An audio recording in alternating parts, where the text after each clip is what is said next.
So here we are again with the Adams Overland Company. How many times have you been down there? Three. I've been here about 4 months this time, I think. I want now. About 4 months, yeah. So I was handed this vehicle in what's supposed to be in ready state, and it certainly wasn't. This wouldn't have lasted 5 minutes out in a harsh environment.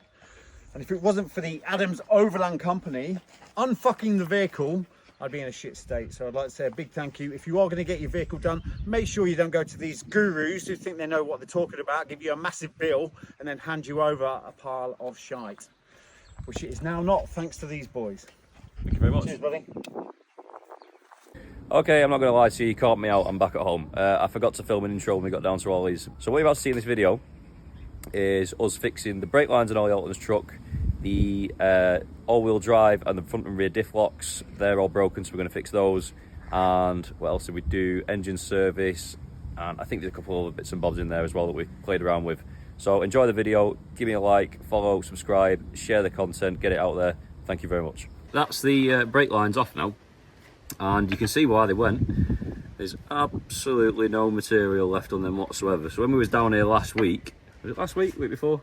Week before, and we moved the body a little bit to do that rear diff seal. Why they went, you might have got a year out of them if we hadn't done that rear diff seal, but it had to be done. So the brake lines did fail, and you can see why there's no material on there whatsoever. They're rotten. There's still some army green paint on there as well, which is, you know, typical that these are 25 years old. But, you know, apparently they're not 25 years old, and they were changed for stainless steel on the invoice from the last person who works on the truck. So, you know, it is what it is. It's one of them, unfortunately. It's bit Ollie in the arse, but he's going to do something cool with this truck, and it's better to have stuff right than possibly could have failed somewhere else entirely, where I can't get to him so easily. Ah, right, fantastic news. I now know why this PINZGAUER won't go in 6-wheel drive. We started with the basics. I bet I look horrible on this, don't I? Let's put the camera up there a little bit. There we are. No, you're not. My missus sees at night. Right, anyway. So, where was I? My missus, banging my missus, not that. Right, anyway. Yeah, truck, PINZGAUER, 6-wheel drive, switches. So, we changed the switches out because they were knackered anyway, so that was one problem. And then we realised it wouldn't go into all-wheel drive. Now, knowing that PINZGAUERs automatically drop into all-wheel drive when there's a vacuum leak, we then knew that there shouldn't be anything wrong with the pipe work. So then we looked at the actuator, we replaced the actuator because that was knackered as well. Now we've got a working actuator, but still no 6-wheel drive. Oh, and I've finally figured it out. So, if we look up here, I've lost them. There they are. If we look up there, can you see? That might be about as good as we're going to get. So,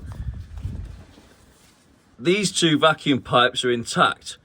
However, the return line is completely disattached from the vacuum system.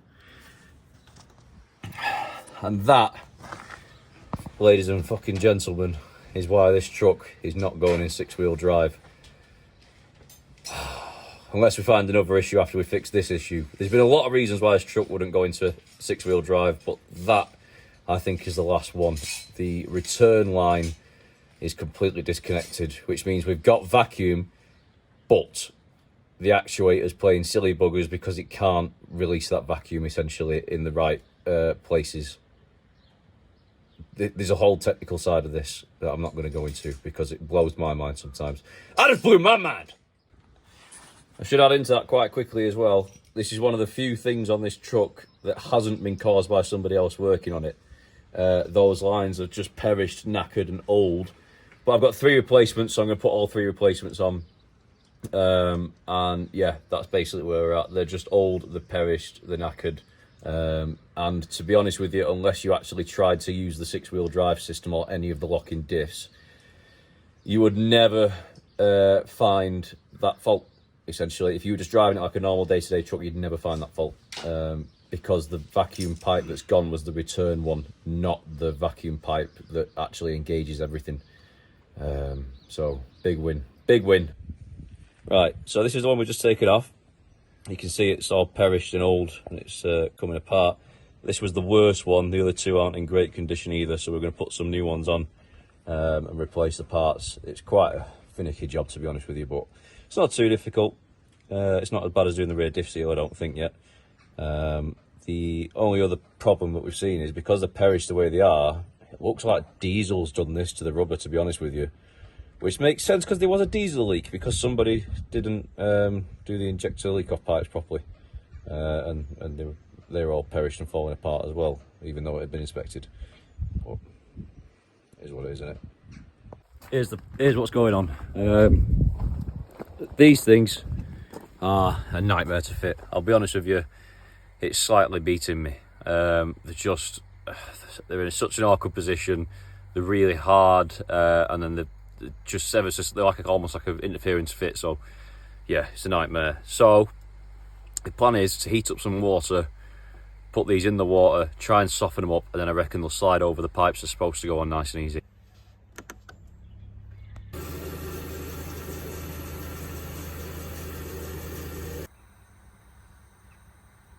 Cool, so that's the last of the 3 pipes is going on in a minute.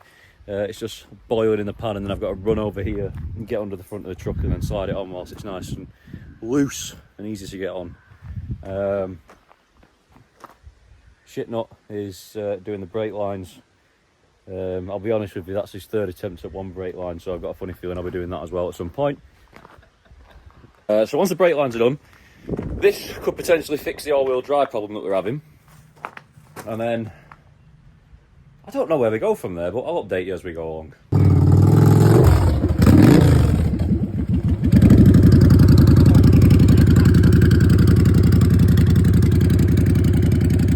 Go on, get some!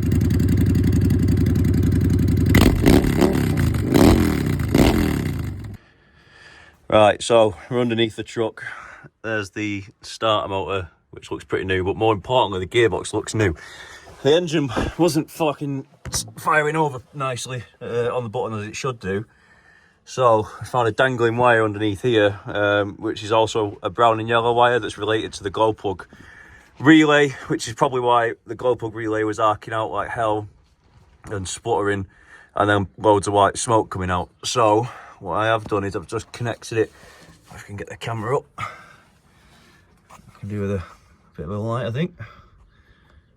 You got that torch?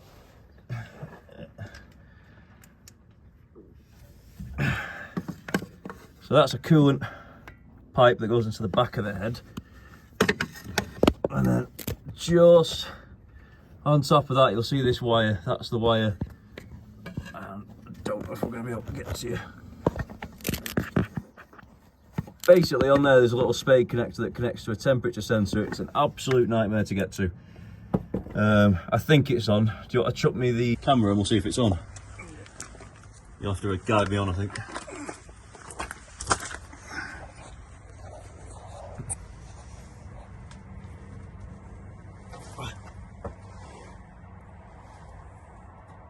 I think I'm about there. Go left a bit. I can see the wire. Come back a little bit, i.e. away from the wire. Forward or backwards? Backwards. Right, now go left again. Go backwards again. I get zoom out sort of thing. Now go up. Oh, now we've hit something else. Go forward. Go underneath. You're underneath something. Yeah, got it. Got it? How's it looking? It's not the best bit. It's on. Or it's on something. It's on something. It looks like it's on. Yeah, it's on a thermostat. It's on thermostat, yeah? Yeah. Right, let's fire it over now and see what happens. Right. I reckon this is going to fire over first time now perfectly. I'm going to put a pint on it. It wasn't firing over, it was kicking out loads of smoke, it was struggling to start. The glow plug relay were going nuts. I said in the last video it were a dodgy wire. I think I've found it. So, right, go on, fire it. Stage 2 as if you're going to start it, and I'll listen to it relay.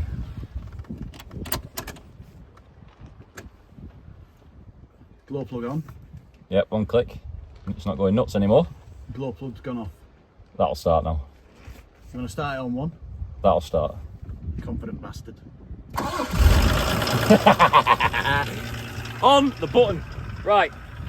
So what was going on?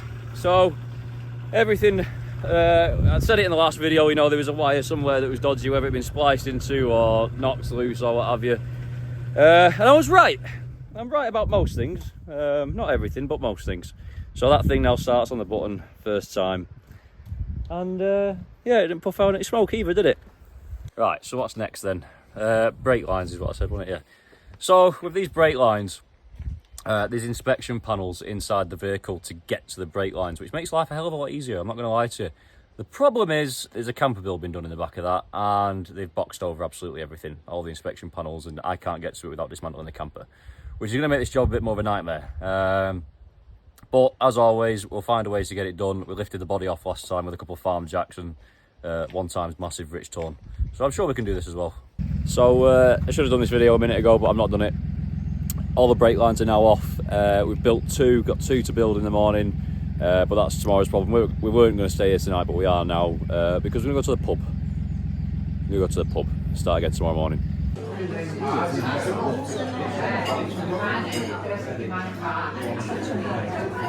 Oh, right, good morning. It's Sunday. Yeah, Sunday. So, back on with the brake lines again this morning now. That's the new line all laid out along the floor. And we were supposed to finish yesterday, but just one thing led to another. And you know, the more you dig, the more you find, don't you? So instead of just replacing the two brake lines like we was originally going to do, I think we've replaced 4 now. And a 6x6 ambulance is a nightmare to replace the 2 long ones that go from front to rear. For the reason being that the body's almost in the way, so it takes a hell of a lot longer to get that brake line out of there than it otherwise would. Yeah, the front half of the brake line is absolutely sound, but from the transfer box back, nah, all gone. So we'll replace these, hopefully get it driving. Not too sure if the 6x6 is going to work. So the plunger on the diff lock mechanism for the transfer box isn't moving in and out very far, which tells me the teeth aren't aligned. And the only way we're going to be able to align those teeth is by moving the vehicle forwards and backwards. So it might go into 6-wheel drive, finally, but it also might not do. But, you know, everything that could have been wrong with the 6-wheel drive system has been wrong.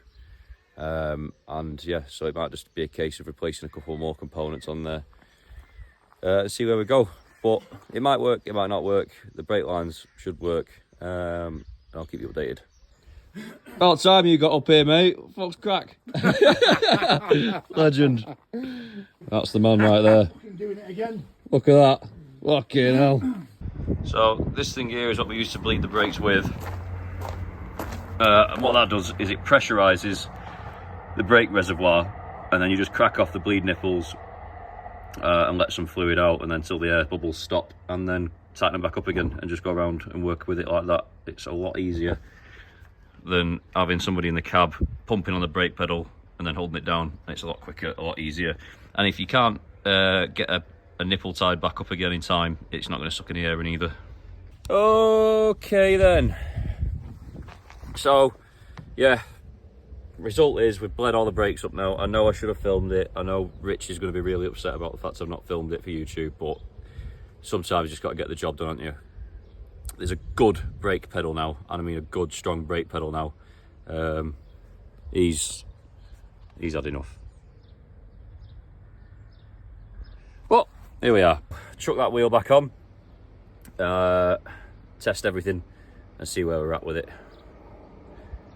and then hopefully go home. So at the minute it's off, so let's press it on and see what happens, shall we? Oh look, we got all-wheel drive. What does he reckon? Can't grumble. Ollie doesn't know yet, but shall I ring him? Tell him to come out. No, let's take it for a spin and he'll know we've fixed it. We're going to do some lanes. So yeah, I talk a lot of shit, but I fucking back it up, so.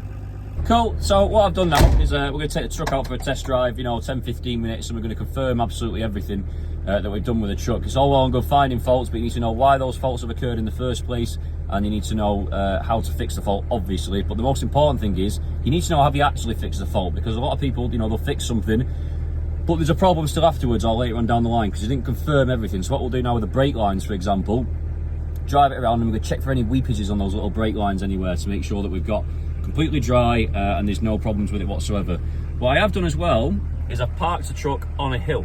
Now this hill is about 35 degrees, something like that. It's quite steep, and I've got my foot on the brake and I'm feeling to see if after a moment of time, if the truck starts to move forward or my foot starts to move down when it shouldn't be doing. And that'll just confirm if we've got any air left in the brakes or anything. And so far, so good. We've got no drama with that. I've also tested to see if the park brake still works whilst my foot's off the brake and the handbrake's off. That works, and I've also done it with the handbrake with it in neutral and my foot off the brakes, and that also works. There's no more electrical madness every time we turn it on. The wipers work perfectly. The all-wheel drive works, the diff locks work, so everything seems to be going really well at the minute. So if you remember, this truck had no 6-wheel drive, so it was stuck in 4-wheel drive at the rear, but if you lost traction it just goes straight to 2-wheel drive. And if you look down here, you'll see a green light. That green light indicates it's also in 6-wheel drive now, which works, good news. If I also said in my last video, if you remember rightly, that once I've got the all-wheel drive to work, I bet a pint that the rear diff lock will work, or both rear diff locks will work, and the front diff lock will work. Everything's lit up as it should be, everything's working as it should be, and I owe myself a pint. Happy days. Right, so I thought it'd be quite entertaining to be the only man that's reviewed Mr. Ollerton's PINZGAUER. I'm impressed, I'll be honest with you. I've never driven a 66 ambulance before, I will be hands up, this is the first time I've driven one. And I was expecting that the leaf springs on the rear would be quite difficult to sort of remove those bumps from the road, but I was wrong. It's genuinely very good on undulations. The little small bumps that you go over, you kind of feel them a little bit more.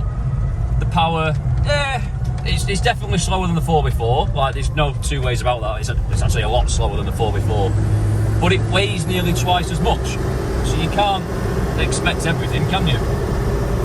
The automatic box, yeah, I kind of like it. It's old school, lazy box, you know. I think it's a 4-speed. It is a 4-speed. But yeah, I like that. You know, I probably wouldn't be opposed to having one in the next PINZGAUER that we get. What else? Yeah, it's probably the coolest thing I'll ever drive. So I'm not going to lie. I like the steering wheel as well, nice and chunky. It's a lot better than the standard steering wheel. It's a bit pathetic, isn't it, the small original wheel? Whereas this is a proper man's steering wheel. Fit for anybody but me. So yeah, that's pretty much it.